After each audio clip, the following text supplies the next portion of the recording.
World-class faculty, cutting-edge labs and immersive learning. A vibrant campus life beyond the classroom. SGT University, nurturing future leaders.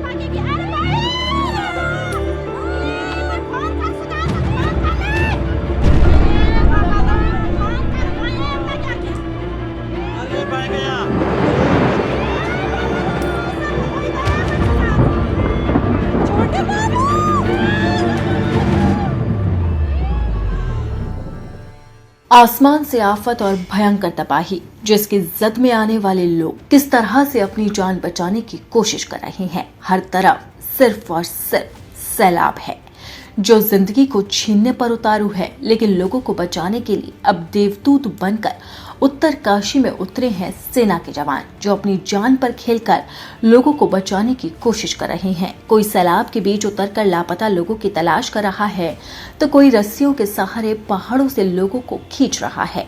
ये तस्वीरें हैं उत्तरकाशी की, जहां पर बादल फटने के बाद ऐसी तबाही आई कि लोग उसमें बहते चले गए, जिंदगियां डूब गई, सड़कें धंस गई, हर तरफ केवल त्राहिमाम मचा है। हर्षिल घाटी में 3 जगहों पर बादल फटने के बाद धराली और हर्षिल से भयावह तस्वीरें सामने आई।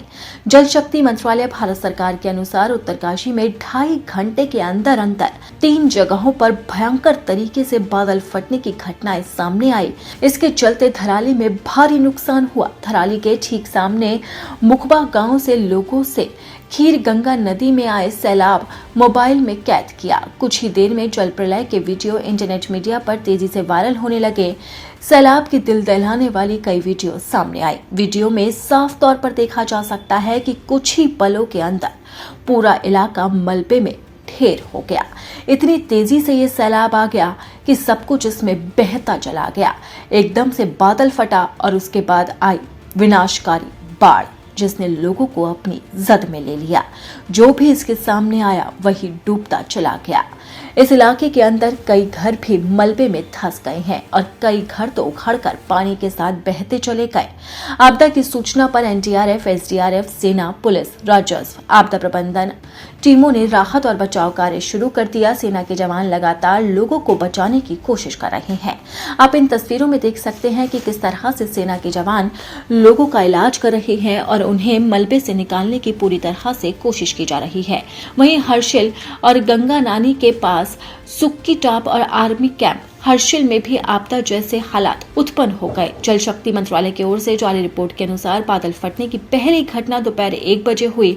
उसके बाद तो ये आपदा आती चली गई, जिसमें लोग बहते चले गए और इसी की वजह से सड़क भी फट गई। गंगोत्री हाईवे का भटवाड़ी के पास 150 मीटर हिस्सा ध्वस्त हो गया। सड़क पूरी तरह से धंस चुकी है, या यूं कहें कि 2 हिस्सों में फट चुकी है। जिला मुख्यालय से उल्फा, टकनौर और हर्षिल क्षेत्र का सड़क संपर्क टूट गया है। धराली की घटना ने केदारनाथ में आई साल 2013 की आपदा को याद दिला दिया है। उस दौरान पे इस कदर भयंकर आपदा आई कि सब कुछ तहस नहस हो गया और अब एक बार फिर से धराली में ये सैलाब लोगों की जान लेने पर उतारू हो गया है। लेकिन फिलहाल रेस्क्यू ऑपरेशन चलाया जा रहा है। मलबे में फंसे लोगों को बाहर निकालने की कोशिश की जा रही है।